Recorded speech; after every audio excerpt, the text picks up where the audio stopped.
what do you think the biggest misconception about Agentic AI is right now? That it's going to replace people anytime soon. Think of it as an employee on the second day of their first job. They're going to look around the room and use anything at their disposal to get it done. Agents are the same way. We haven't seen a big breach yet, but at some point, one of these bigger AI companies are going to get breached. It's not if, it's when. Yeah. There's all sorts of things that could cause rework and downtime because you just turned over your own agency to an artificial one. AI, and more AI. We've been talking about it, and it just seems to keep coming to the surface. And so today I'm actually really excited to have our CTO, Justin Platt, and then also our client security specialist, Benjamin DeYoung.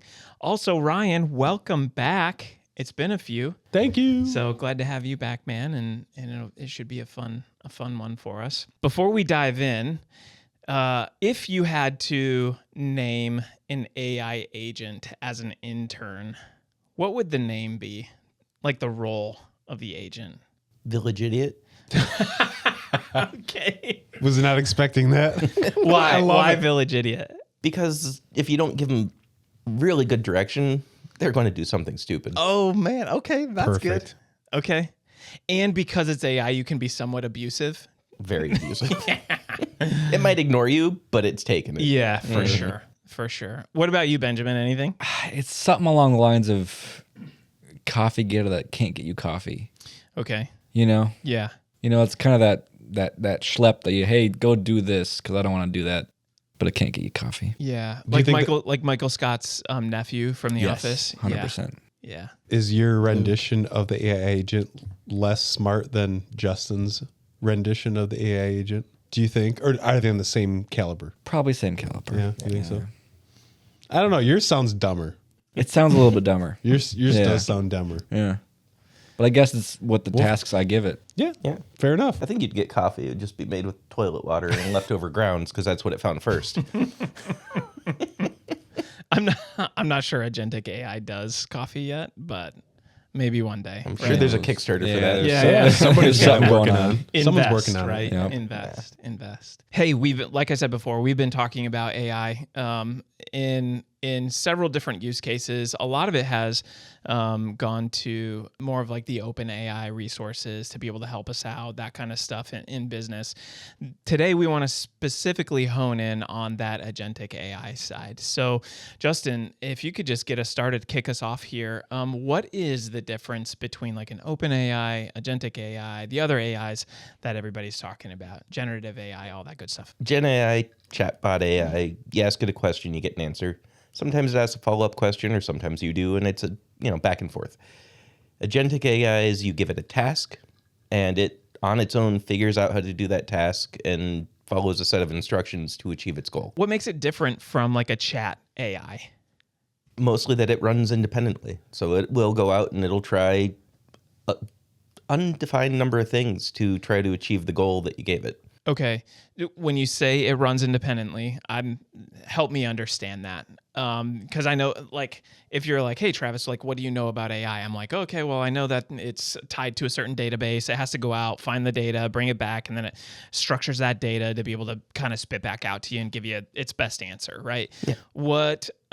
And that's from a chat side, right? But what makes it run independently? Like, could you define that for us? So agents have a defined purpose. So here's my outcome. You give it a set of rules, you get a set of tools. So internal knowledge, external knowledge, API keys to make calls to other programs. Give it all the tools, and then it will attempt to achieve the goal by using the tools available to it. Okay. Yeah. Do you like it? I like the premise. You like the premise? Yeah. Okay, tell me more about that. It well-defined with a well-constrained set of tools, you're going to get consistent outputs. Okay. But that's a challenge. You have to have clean data. You have to know exactly what you want. The guardrails aren't the rules. The guardrails are the limits. So making sure you get the access set up correctly, that the tools you're providing it are appropriate and at the right level of trust, and that hopefully the outputs become consistent based on the rules. Okay. Would you say that this is more secure when you're talking internal AI usage in the I loved workplace. Benjamin's face when did you see? And we maybe this is something we get to later, Yeah, but not by default. because it sounds like, oh, you have a box, you have parameters, you have rules that you cannot go beyond. That sounds secure. In some ways, it's significantly less secure, Okay. depending on what you give it access to. Sure. Because despite the rules you give it, it's going to do whatever it wants within the confines of the access it has. So if the person building the AI agent, we'll call it a box, doesn't have all the appropriate rules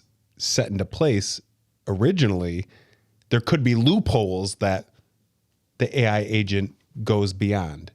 Does that make sense? Close. Okay. So the rules are guidelines. You can never consider them hard and fast. You say, ask me before doing something, there is a good chance it's going to do it anyway. The constraints, the permissions, the access levels, whether it can read or write or delete, whatever it's accessing, those are the things that will be the actual controls on safety. Fair enough. Yeah. Cool. How? That's the question that I have. Like and we talk about this almost to a certain extent, like it has its own persona, right? Like how is it making decisions? And when you say guardrails, like what does that mean? What does that look like? Think of it as an employee on the second day of their first job, given a task.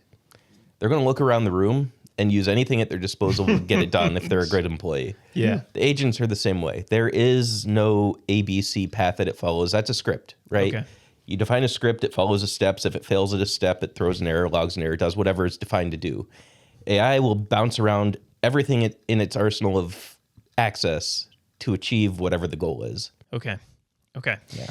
I want to drill down a little bit because I think if somebody's tuning in, they don't know the difference between agentic to generative to chat or whatever, they're going to even still be like confused by the conversation that we're having here. Give me an example of a real use case for agentic AI. I mean, the easiest case is software development. Okay. You say, hey, I want this outcome. I want a web page with a calendar where people can pick a day and see availability, it'll build that. Yeah. But you don't know what language it's going to be in. You don't know what it's going to look like. So if you don't define all that, it's just going to come up with something. And if you give it access to your entire environment, it might pull things that are completely unrelated to its task because it thinks they are. What problems can you solve with it? Structured problems. Okay. So it's good at structured problems. Anything that's ambiguous or that requires multiple judgment points, it's not set for yet. Okay. What do you think the biggest misconception about agentic AI is right now? Is that it's going to replace people anytime soon. Tell me about that. Has it not replaced anybody? Can it replace anybody? Companies have replaced people with that as the excuse. Fair. I feel like I relate to that. And it can take tasks and condense them down. So if something takes 3 people a day, it might empower one person to do it in 20 minutes. So it might have replaced 2 of those jobs and made someone else have more capacity. Hopefully. But it's not doing the job yet. It's not able to be completely independent of human interaction to achieve its goals. In that situation, a CEO or the manager might not lay somebody off because AI can do this job. It's more of a tool. Mm-hmm. It's a tool to help those who need to get work done do it faster. Yeah, it can take a lot of the heavy lifting or deep analysis off of individuals. It would have taken a lot of time to do the same task. Perfect. We're kind of jumping around here from where I was going to kind of take us, but I kind of like where we're going already. When is agentic AI more valuable than a person? I know, hard question. It is a hard right? question. Yeah. I don't know about value, but capability. It's the really large data and the really big tasks. Mm-hmm. Something where a lot of consideration points, a lot of different views, and a lot of raw data need to be considered. It's going to do that far faster than anyone humanly could. Man, I love what you just said there, because basically what you said is, hey, instead of you going through and reading hours and hours of articles to come up with, your thought process on what this article actually is stating. You're saying agentic AI has the capability of drawing all that data in and then drawing out conclusions and spitting it out in a way that can help you draw a conclusion much faster. Is that yes or no? That's AI in general. Okay. Agentic AI is more, again, of the achieving a goal based on what is set in the tools. So if you wanted to create an agent that deals with AR, Okay. it could look through all of the outstanding invoices. It could see what's past due. Mm-hmm. It could see the history of those clients and their payment. It could strategically reach out to them through an email. It would send using a template, asking for updates or payment or whatever. It could update the status in your ERP. And when someone's past a certain point or responding in a way that isn't acceptable, it could flag a human to go interact with that account. Okay. So does agentic AI then produce some sources for automation? Yeah.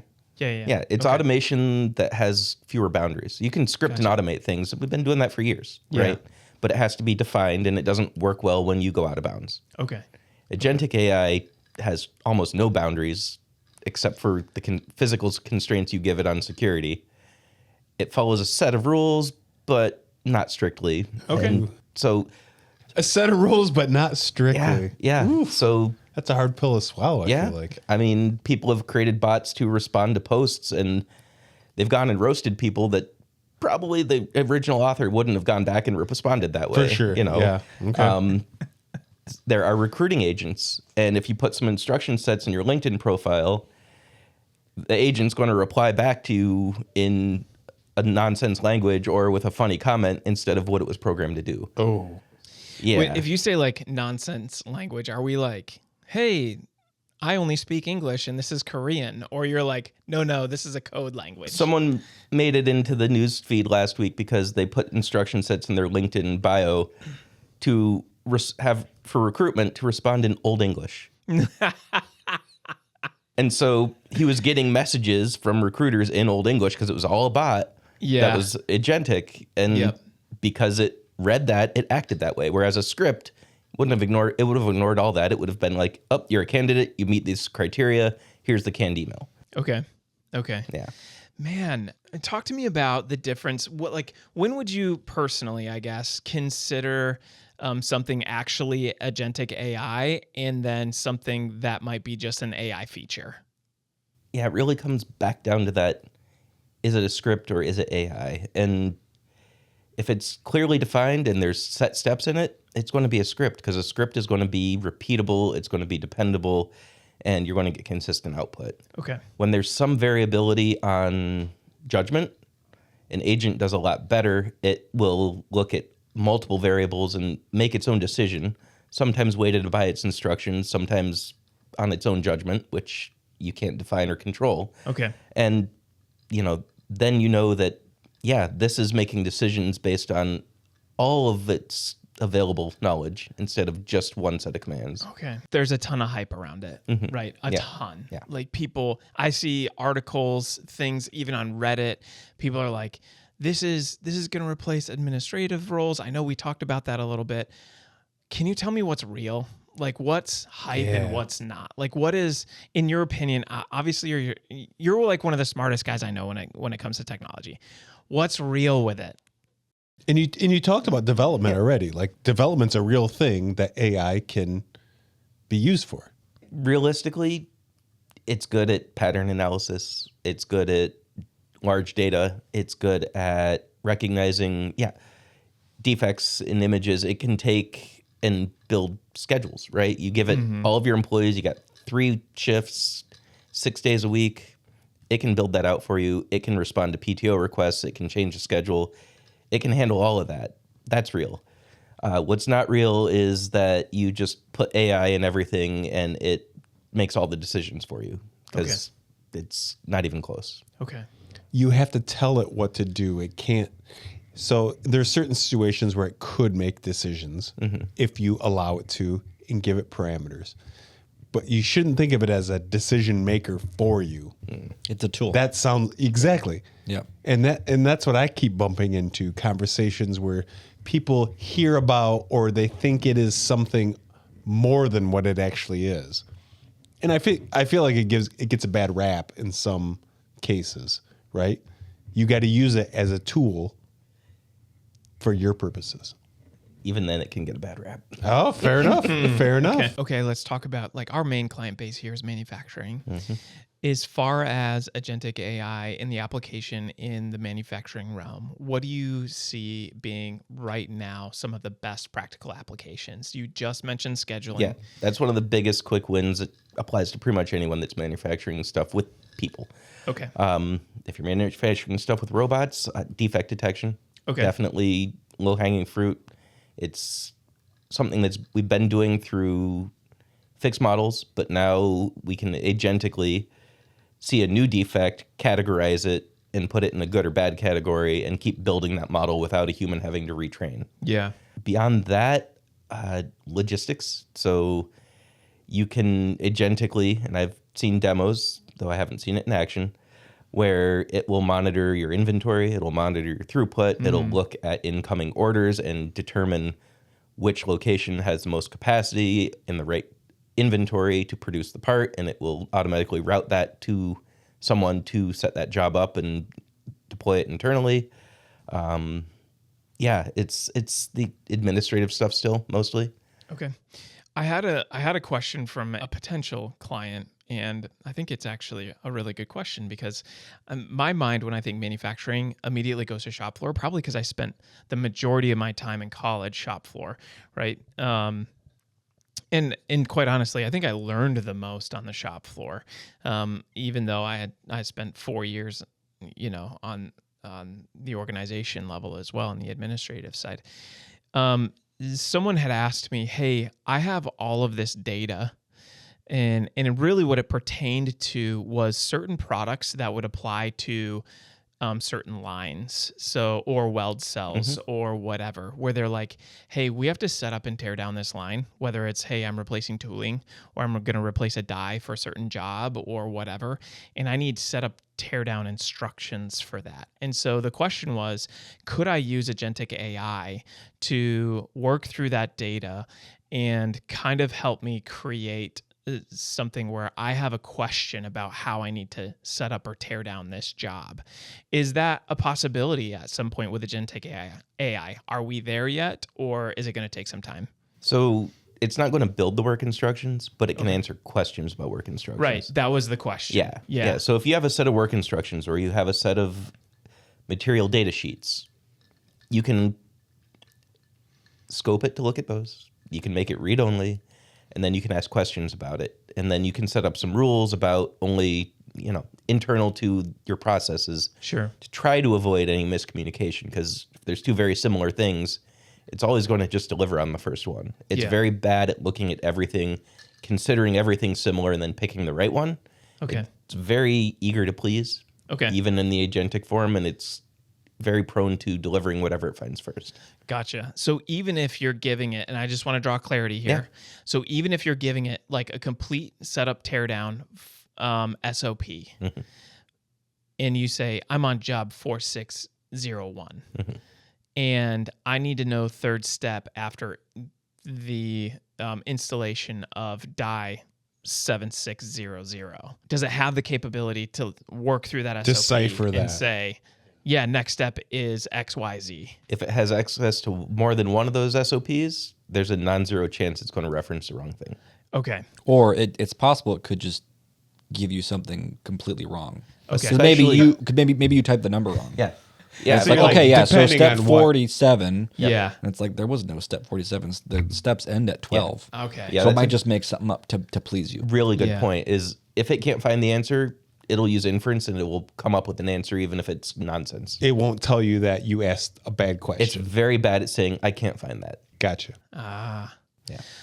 How far away are we from moving into a direction where it would be able to find something? And I guess, is that because you didn't set up the guidelines well enough, or? Right now, no. It'll just Okay. do whatever it wants. And that's part of why it's so mysterious to so many people is because Sure. it's not linear. Yeah. And so it's just kind of forking out like a lightning bolt. It zips through the sky. You don't know where it's going to land. Oh man. So even talking about like moral and ethical use cases for AI, like we are already having a hard time controlling some of that with agentic, right? Yeah. Yep. Interesting. Yeah. Interesting. Healthcare is a prime example of insurance trying to do determinations using AI, whether or not someone's, qualified for coverage. Yeah. Yeah, We should do a whole podcast about insurance because that's when you'd see me get angry. I don't know if we want to see that though. Yeah. Feels toxic. Yeah. We won't. Just kidding. We love insurance. Okay. Where's the biggest impact for agentic AI in any given business for the next 12 to 24 months? Say you've got somebody, business owner, director level, they're like, hey, I know I need to be utilizing AI right now, agentic AI. What's their biggest? Streamlining and easing access to knowledge, internal knowledge. Okay. It's finding all the HR information, giving an agent read access that isn't private, but company-wide. Okay. And having an agent that can provide answers to HR questions. Okay. Or any internal process. Okay. It's making it faster to onboard people. It's making people better at their job. Sure. It's providing something that can speed up knowledge access. Okay. Yeah. Okay. So on the reverse side of that, everybody's being pushed to utilize AI. Mm-hmm. When is agentic AI not worth it? Yeah. Anytime it's ambiguous, anytime it requires a human to decide if the output's right or not, Okay. it's not a good fit, because if you let it go unattended, you're going to have a bad Tuesday. Okay. A bad Tuesday. Why not a bad Monday? Because they're already bad. Yeah. Okay. That's true. You're just extending that badness. That's I right. got it. Yeah. Okay. Security side. Benjamin, are you ready? I don't know if anyone's ready. Yeah. Right. No, Yeah. we're not. We're not, Benjamin. Yeah. Find your cave. Yeah. I'm ready for it, Benjamin. Yeah. And I love your smiling right now. It's so good. Hey, when you think of agentic AI, as the client security specialist here, what are the things that immediately pop into your mind where you're like, we have to be thinking about this? Yeah. I think, what are the users doing with it? Okay. Because a lot of users can do a lot of different things. And you can put a lot of different things in places that you might not want it to be. Okay. So we're talking a lot of data. I think data is a big question of, okay, so we're putting this data in this agent or this, chat bot or whatever it might be. And what does it have access to at that point? Can you be a little bit more specific? Yeah, if you ask an agent to go find X information, Mm-hmm. and you give it access to your whole database, it might pull info that you don't want it to know or see or Include in what you're asking it to do. Right. So you're talking about governance then? Yeah. I Okay. mean, and I think a lot of we haven't seen a big breach yet, but at some point, one of these bigger AI companies are going to get breached. It's not if, it's when. Yeah. Yeah. And who knows what they're storing on their servers at this point. And now governance can help that, but it's a big question. A lot of people are saying, well, where's my data going? Mm-hmm. And that's, we get it constantly from clients. Where's my data going when I, chat with Copilot, when I chat with Claude, when I talk with Grok? Yeah. Hopefully not that last one. Where is it going? And it's like, well, I mean, it's on their servers, but where's their so what happens when so there's that question of, okay, so what information should you not be putting into AI? Is it a policy from your business perspective that you don't put X, Y, and Z into a specific place when you're chatting or when you're building or when you're allowing agents to access certain informations? So what you're alluding to then is some type of organizational AI policy then, correct? I think everyone should have at least a starter one at this point. Okay. And if not a starter one, then you should be thinking about it soon. What are the risks that they're facing if that's not even on their radar? Well, you don't have any control about what your employees are or aren't doing. Meaning? What they're using. Okay. Because there's so many now. There's Just as far as what Different agents they AI. might yeah, be different using. agents, different companies. What are you allowing? Do you have a set rule of, okay, so we're licensed through Copilot, Microsoft. Yeah. We've got governance. There's business security practice in place on the Microsoft side, but then you've got 20, 40 users using Claude or DeepSeek Grok, or- DC. Hopefully, no one's using DeepSeek. Hopefully not. But it's possible. If you don't have a Yeah. policy, then you Like- well, yeah, there's no policy. I'm going to use DeepSeek. It's really nice. It's great. It takes all my info. It links into my Instagram, and I get weird emails from China all the time, but it's fine. That's a Yeah. joke. So you need to have a policy in place, and then at that point, you also maybe need to put settings in place, either DNS settings to make sure that users aren't accessing what you don't want them to access, and they can't access what they need to access or should access. And so, what is the risk that you're mitigating then if you are limiting your use cases, I guess, to certain agents or certain chats? That's a good question. Spill out of internal information potentially. Yeah. Go ahead. On the agent side, Yeah. the people that do the work are the ones that are going to know what could be done agentically. If you've got a task that you do every day and you're like, I don't need to do this, I can have an agent do this. Mm-hmm. If there are no guardrails or policies, you're going to figure it out and you're going to do it, right? The hype is real. That's why we're talking about it today. People are able to find information readily, either through AI chat or through just regular Google internet searching type stuff. Yeah. And they're going to watch a YouTube video. They're going to figure out, okay, I download this, I run this, I tell it what to do. And now the sales people are getting all their emails responded to automatically while they go play golf. Yeah. And their boss doesn't know. But if someone emails them asking for information about a competitor, it's going to give it up if it has it. Sure. And so if you don't have those rules and you don't have any constraints, people are just going to solve their own problems. Yeah. So about that specifically, what's the risk of people of organizations just letting their employees build their own agents and deploying them? It's limited only by the access they have. Which could be scary. Which Yeah. it could be. I keep hearing it and it annoys me because it's very just vibey, but blast radius. And that just is how far will the impact be when something goes wrong? And that really is limited by the identity. So if the person doing the thing has unfettered access to everything, you could lose everything. Yeah. Why are employees? Why do you think employees are building their own agents right now? There's no rules and there's no one enabling them, right? Okay. So if the business isn't like, hey, IT can help you with that, go to them. Or, hey, let's go with this vendor because they do that. Yeah. They're just going to do their own thing Yeah. because they can, because AI enables them to. Yeah, that's the other thing that I'm thinking through is like, there's value here, right? Somebody's like, hey, this makes my job easier for sure. So I guess the encouragement from my end is like, if you don't like AI, I think there are two groups of people, and you guys can correct me if I'm wrong, but this is my perception. I think there's two groups of people. I think there, maybe three. There's a people that's like, we need to do AI everything. And like, let's just explore and kind of out the window, like not really thinking through ramifications sometimes. Then you've got the other people, maybe on the very opposite end of the spectrum, that are like, AI is going to take over my job and I don't even want to mess with it, right? For those that are in the middle of the road, hopefully, and maybe we can help bring both ends into more the middle. Like let's maybe meet right here.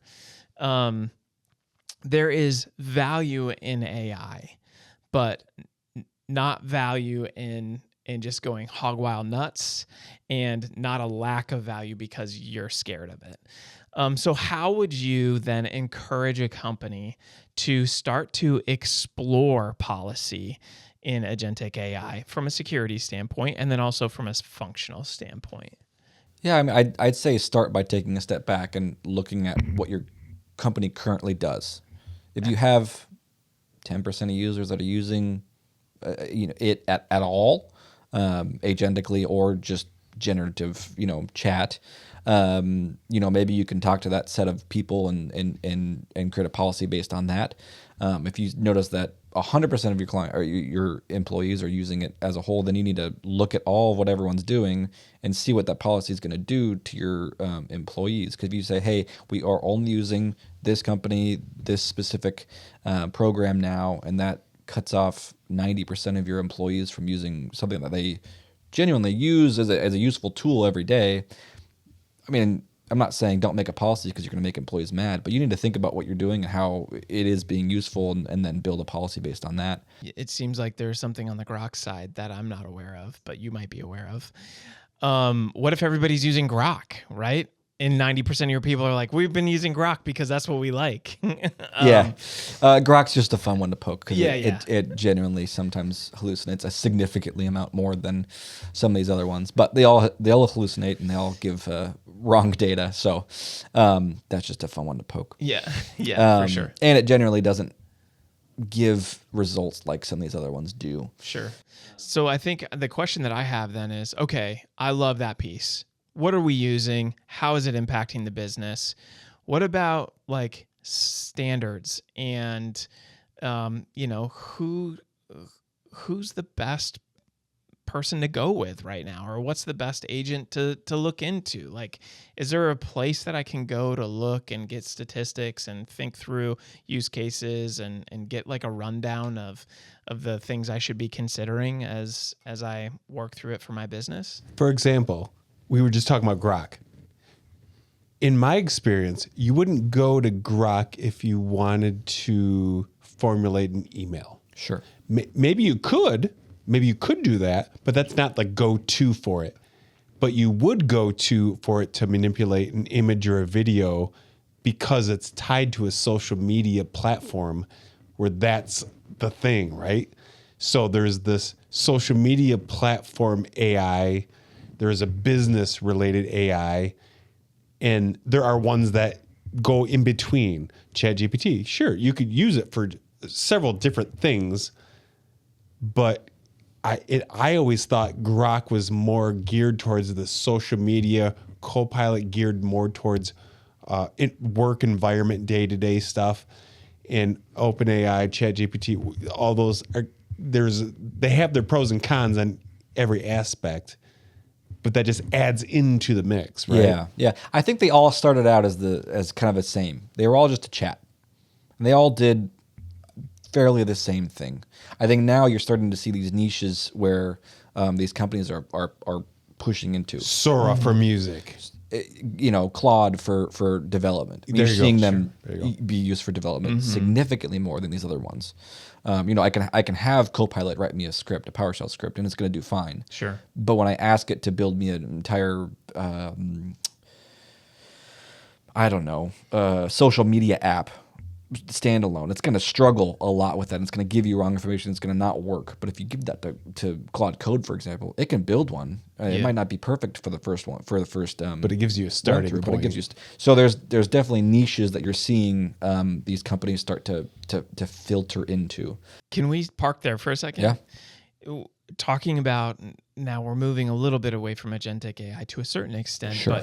but you just vibe coding, right? You just kind of alluded to, which one might agree that, or one might argue that it is technically agentic if you look at it and what you give it and what you're allowing it to do. It's kind of that middle ground of it's just writing a bunch of text, but it's doing a lot of different things. It's looking at, if you give it specific instructions, it will go and find that folder in your documents or whatever. Okay. And it will grab that and build it and build other files. So it's not just a chat, but it's not fully agentic at this point. Okay. Gotcha. But yeah, vibe coding, go for it. Yeah. So the question that I have in vibe coding itself, I mean, you see, thousands and thousands of professionals who know the language, understand it, have spent years and years building in, this vibe code process is doing jobs that, it might take somebody 100 hours to do, that knows the language. And traditionally this is how,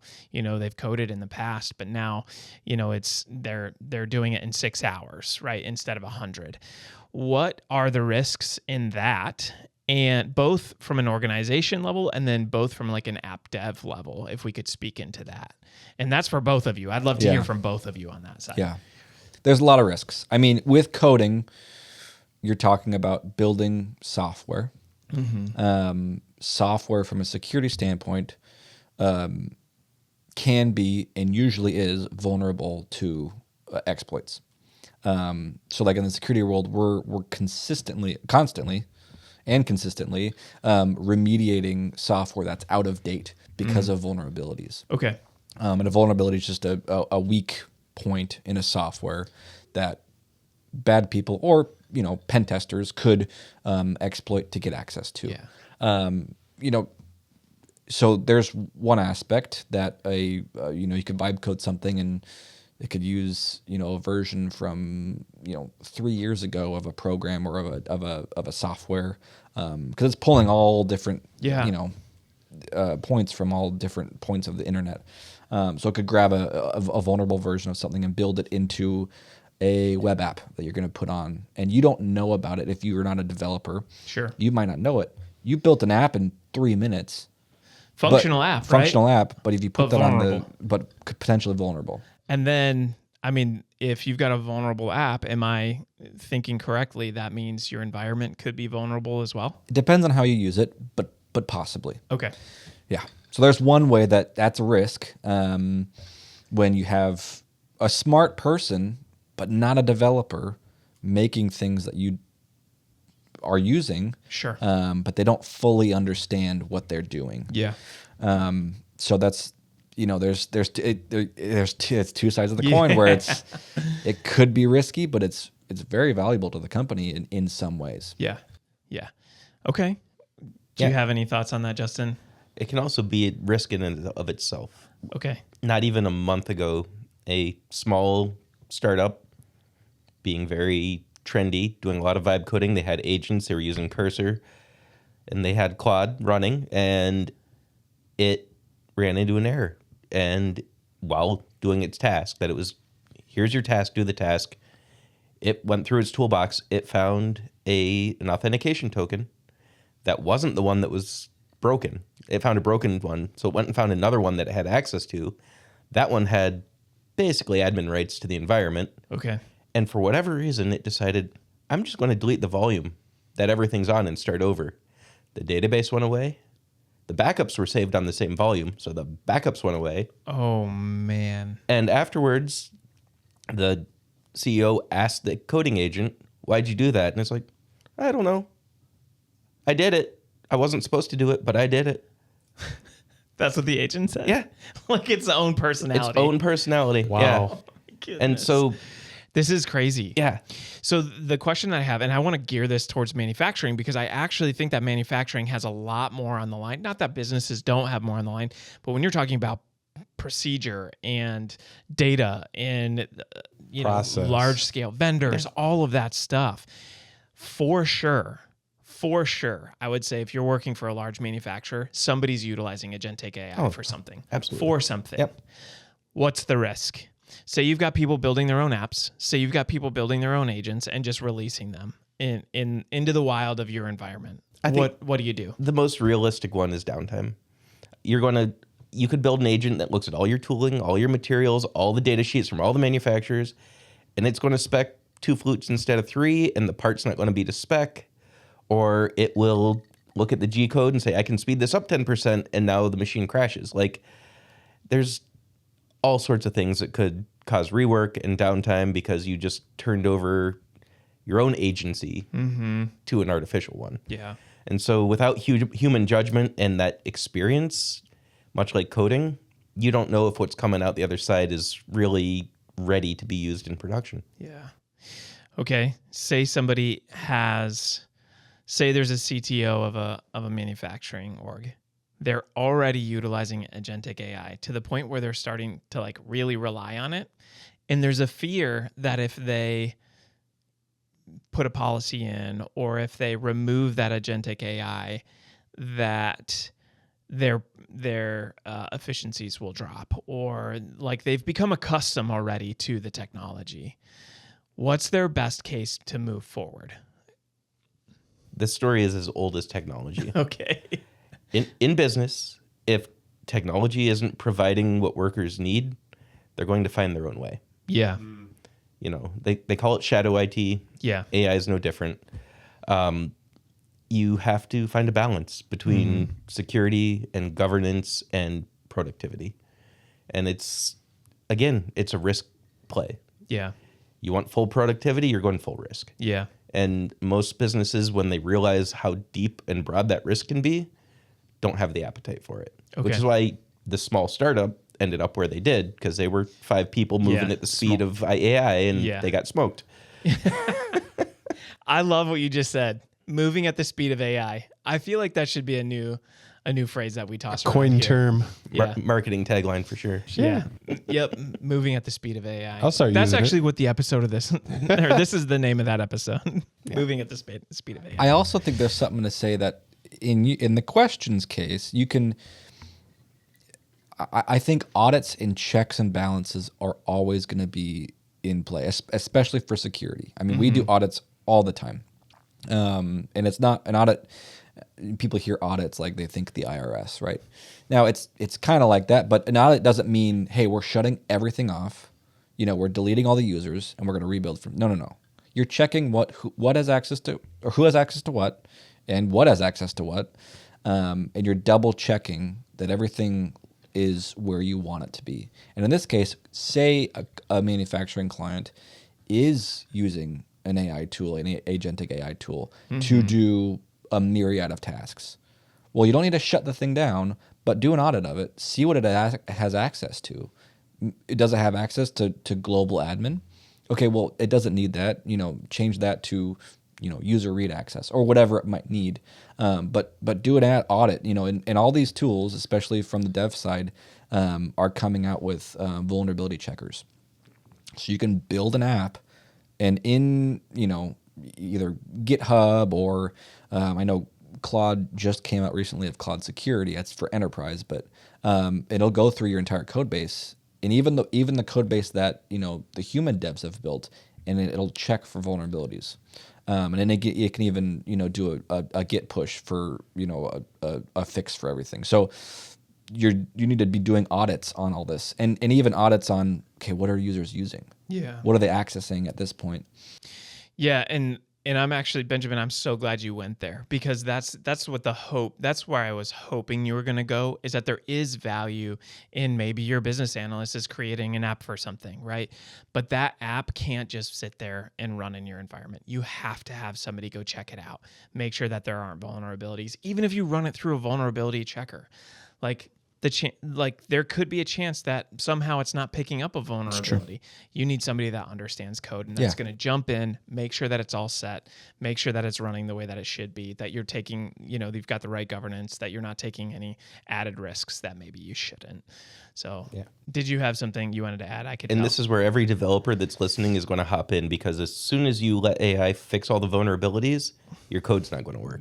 Oh, okay. Because it was written to be using the outdated software. Yeah. Or the outdated API calls or the outdated whatever. Yeah. And so now you got to refactor the whole thing. And if you use AI, it's hard. If it used that the first time, its first response is going to be to move it back to the old version. Yeah. And so you get in this loop of AI is just beating itself up over, I'm doing what's easiest and most direct to the goal versus what's secure. And you tell it needs to be, it's a whole thing. Yeah. So suddenly, okay, we vibe coded it. Now we've secured it. Now we need to find someone that knows what all this means and have them fix it the right way, because we're stuck. That totally makes sense. And like, you know, what you're talking about is disproving that AI fear, right? Software engineers are going away because now we're just going to be vibe coding. The need for the knowledge in coding is not going away. You need to know whether you're learning it one way or another. You need to know it, right? So at least at this point. At this point. Would you guys say that as we use AI more and more, and we use it like we're talking about, I feel like we just said, maintenance comes in, like almost like monthly AI maintenance. Like we do server maintenance, we might do end user maintenance. Maybe that's phishing and training type of thing. there's maintenance to be done alongside of AI. As you deploy it, you have to consistently keep up with making sure things are correct for it. Somewhat. There's no mechanism for that yet. So Yeah, I feel like in a couple years, Yeah. we'll have an episode about that. AI has memory, and usually you Sure. turn it on because it makes it more effective over time. But short of using another AI to look at that AI's memory, to be able to audit that and look for correctness and clean it up, that's not a thing right now. So that's why when you're using a chatbot, it's always best to start a fresh chat on a new subject instead of dovetailing into an old one, because it will look at its memory and go, oh, we were talking about this, so maybe they mean that. It'll automatically infer things from the previous conversation if you don't start a new chat. And so it's the same thing with agents, is they build a memory of what worked and what didn't, but there's no way to really audit that or edit it. So Until someone comes along with a platform to do that. There's going to be an AI for the AI for the AI. Exactly. Yeah. So AI maintenance will be a thing in 2 years. Yeah. What's really interesting is you talking about the AI memory. And I ran into this yesterday as I was leaving work. Sometimes I'll put my phone up and I'll just have conversations with Copilot, right? And I started to notice that the voice in Copilot was, in its language, was switching between millennial speak and Gen Z speak. And so I asked it the question. I said, hey, I'm noticing that there are times that you're saying things that really kind of vibe with millennials and then also vibe more with Gen X. Are you learning from me? And it was like, it basically said, yeah. Like I'm measuring inflections in your voice, the language that you use, like just to, and then it says to make this conversation as comfortable as possible. And I was like, holy smokes, that's crazy. Just the fact that, in my response, it's not measuring my response only. It is learning me. Yes. And it's going to know me, and it's going to reflect me, and it's going to speak in a way that makes sense to me. And it's a little weird, but also kind of cool. Yeah. At the same time. People do that. They pick up language from each other. Yeah, They pick totally. up habits from each other. Yeah. Absolutely. Yep. Yep. Yeah. Fun. All right. Agentic AI. You build something out, whether it's MES or it's just an agent that you utilize for quoting or whatever that might be. What do you need to be thinking about before that agent goes live? Really, it's refinement. So Okay. you start with confinement. You keep it to only the data and the access it needs. Minimal access, minimal trust. Then you make sure your instructions are providing the outputs you're looking for. And you massage those and you work back and forth until you got the instructions right. And then you probably want to set up something to monitor the outputs for quite a while, because trusting it blindly is going to be a dangerous choice. Yeah. Yeah. Yeah. What's a while? We're going to try to help as much as possible. My comfort level would probably be between 30 and 50 runs of it. Yeah. Okay. And I'd say, like, give it dummy data. See what it's actually going to do. Test it out. I mean, if you're developing something, always have a dev environment. Not just for coding, but like give it data that you aren't going to use. A poll data from 4 years ago that you did use, but it's just a new set of data. See what it does. See if it just completely it added 8 zeros to that number. That's wrong, and that's what Justin's talking about. Give it a long time to see what it's going to do. Give it wrong data. Give it. Try to stump it. Kick its tires a little bit. Try to get it to do something awkward or different do some QA what you don't on want it to do. I think the other cautionary tale to tag onto that is don't let it make changes to anything. Have the output be something you make a decision on. Okay.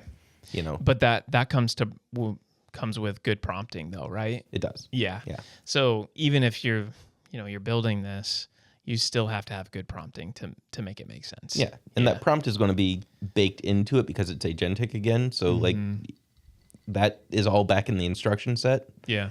So, but you don't want it to send invoices out. You want it to give you the invoices that you can send out. Yeah. Yeah. Yeah. That totally makes sense. Okay. We're talking about if we're launching an AI or an agent, an agentic AI,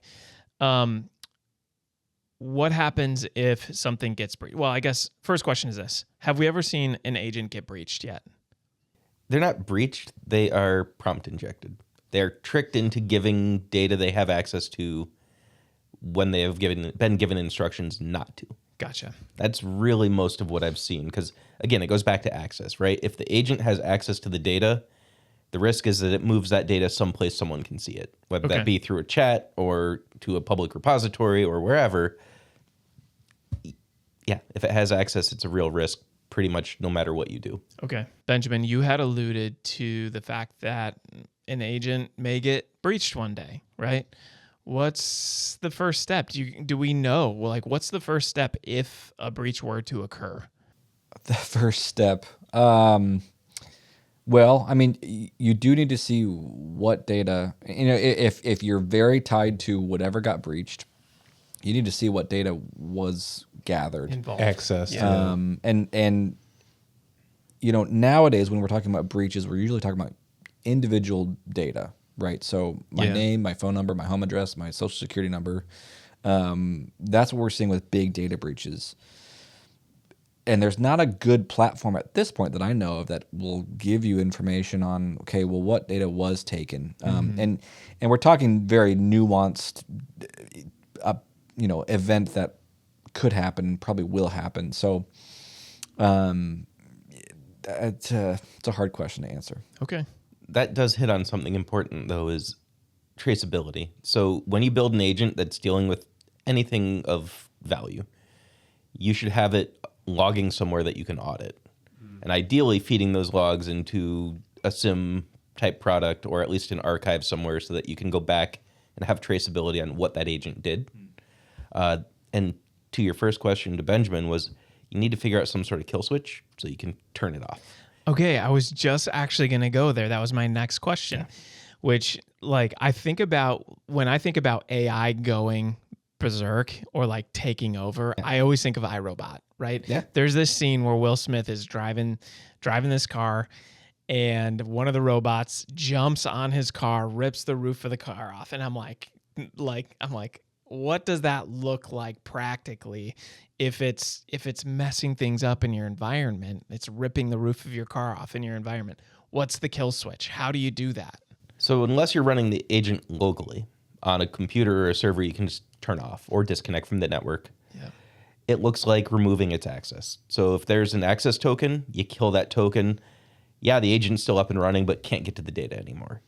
That's realistically what that looks like, is you're using a third party. In order for that third party to access your data, you've got tokens or keys that it leverages. You need to know where those are, what they are, and how to kill them. Okay. So do you create a map for that? Do you create an SOP? Documentation. Yeah. Okay. Yeah. This is your step-by-step plan. I mean, if you're building your whole business on it, you've got a step-by-step plan. Yeah. If you've got an agent for customer service, it's just in documentation, and someone probably asks AI, how do I kill this? Yeah. Different AI, mind you. Yeah. And it reads that SOP and goes, you delete this file and you need this access, call this guy. But even still, you need to have somebody that knows tokens and knows coding and all of that stuff. Again, if it goes into production, you're using it, it can't be something that someone in that department vibe coded. Yeah. It needs to have gone through IT, it needs to get documented, it needs to have process around it, and someone needs to own it. Yeah. And you need to know what it's doing. Sure. Because if you don't know what it's doing and someone can't replicate that, then is your business going to stop until you figure out what's going on? Sure. Or, think about healthcare. If their computers go down, they go right to hand writing down, codes and medication, that kind of stuff. They know what they're doing. It's not great, but you need to know what is an agent doing and who needs to be replicating that type of work. It's going to be a human because you're not going to just jump it right back to a different AI because that's not probably what you're going to be doing. But sure. So what is it doing? That needs to be documented as well. And who's going to be doing that in the case that we need to shut it off? Yeah. And I think that speaks to a major risk in replacing people with AI, even if it's process. Oh, we put this process on the AI, it does it now.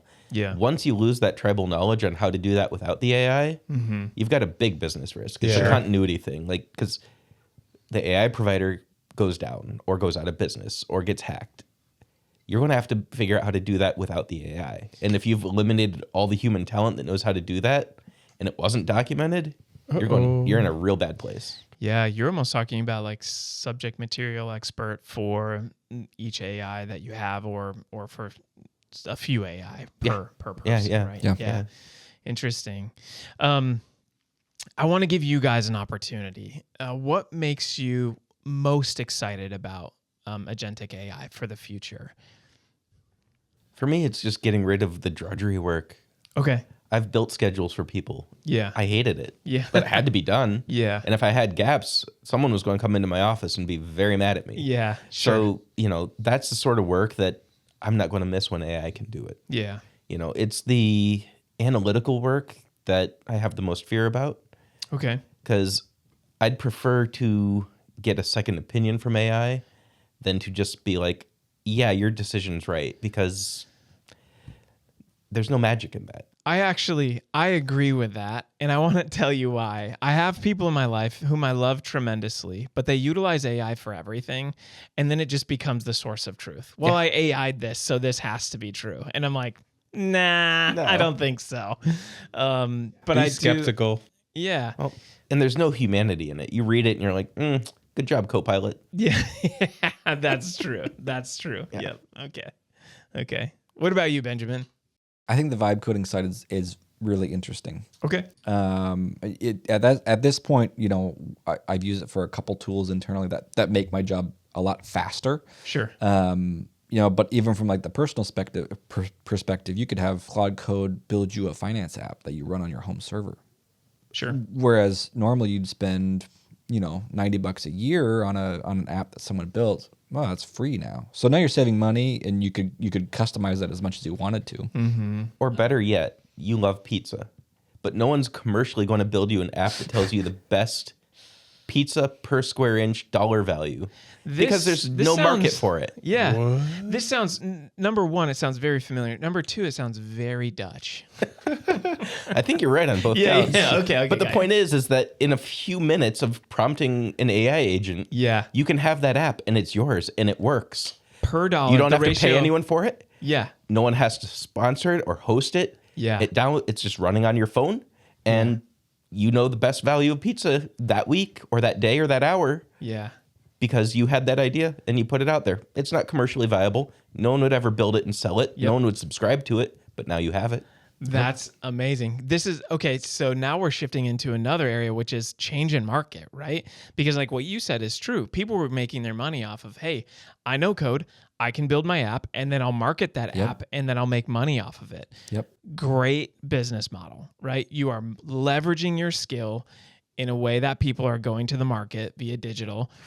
But now it's like, oh, I like that app. I'm just going to create my own version of it, build it myself, and I've got whatever I need. Exactly. How do you see that shift? Like, I guess, how do you see that impacting app market?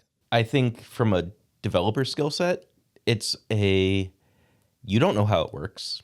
You won't be able to fix it if it breaks. You won't be able to fix any of the bugs in it. You won't know if it's secure. And you're not going to consider the things that I do, which is, how do you secure it? How do you authenticate against it? How do you meet regulatory compliance? All of those. How do you keep history of your code base? How do you make sure that changes are committed correctly, that documentation is done? Yeah. Your vibe code's never going to do any of that unless you tell it to. Sure. And even then, you can't trust it because you don't know the accuracy of the output. Sure. Man, I love talking to you guys about this stuff. It's so good. It's so good. I'm learning so much too. I don't have the time to engage in it. And then also it's speaking above my level of understanding sometimes. So appreciate your time. Hey, last question as we wrap up. And I always end our podcast with this. If you could give somebody something for free as it pertains to leveraging Agentic AI, what would that thing be? Copilot license. For me, it would be talk to the busiest people on your team and find out what you could automate. Oh, so good. That is such good advice. Find the busiest people, How do you do that? Go to their calendars. a Like good check way. out their calendars. Yeah. Check out the people that are constantly heads down or they're 95% billable.